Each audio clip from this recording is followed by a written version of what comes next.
Muy buenas tardes, ¿cómo están? Hoy vamos a hablar de la regla de 3 compuesta. Vamos a primero a definir qué es la regla de 3. Dice que se aplica para resolver problemas en los que intervienen 3 o más magnitudes proporcionales. A partir de las proporciones que se establecen entre las magnitudes dadas, se determinan las magnitudes desconocidas. Es decir, hay que relacionar las tres magnitudes que nos dan en una tabla. Ya más adelante vamos a explicar el procedimiento. Como les vengo diciendo, primero se organiza o se ordena los datos en una tabla. Luego se comparan las magnitudes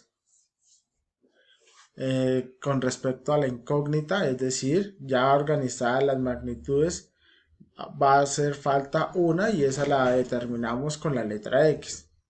Luego de hacer ese proceso se utiliza la propiedad fundamental de las proporciones compuestas para resolver el ejercicio.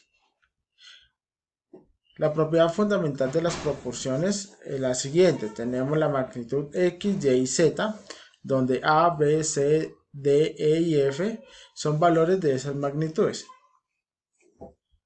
Luego vamos a tener caso 1, caso 2 y caso 3. Para resolver depende las magnitudes que tengamos relacionadas en la tabla. Es decir, debemos mirar caso 1 si la magnitud de X está directamente proporcional con la magnitud y si está directamente proporcional con la magnitud Z. Caso 2. Si X, la magnitud de X, es inversamente proporcional a la magnitud de Y e inversamente proporcional a la magnitud de Z.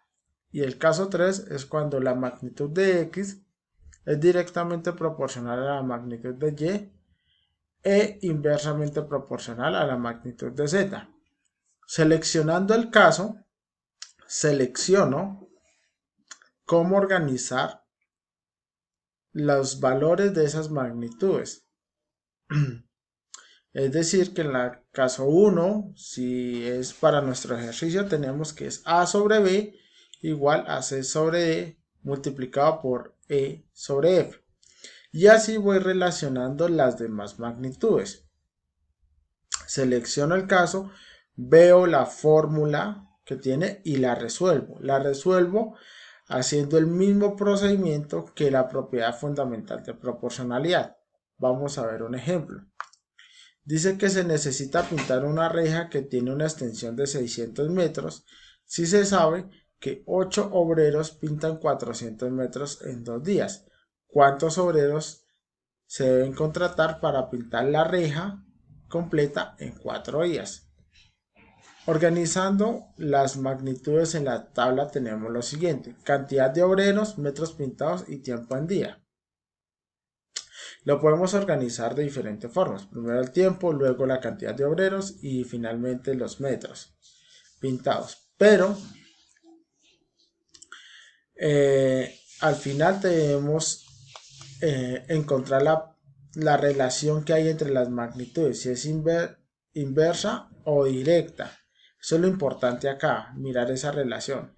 Entonces, como podemos ver, si hago entre la cantidad de obreros y metros pintados, pues voy a obtener una magnitud directa, porque a más obreros voy a pintar más, sin importar el tiempo. ¿Okay?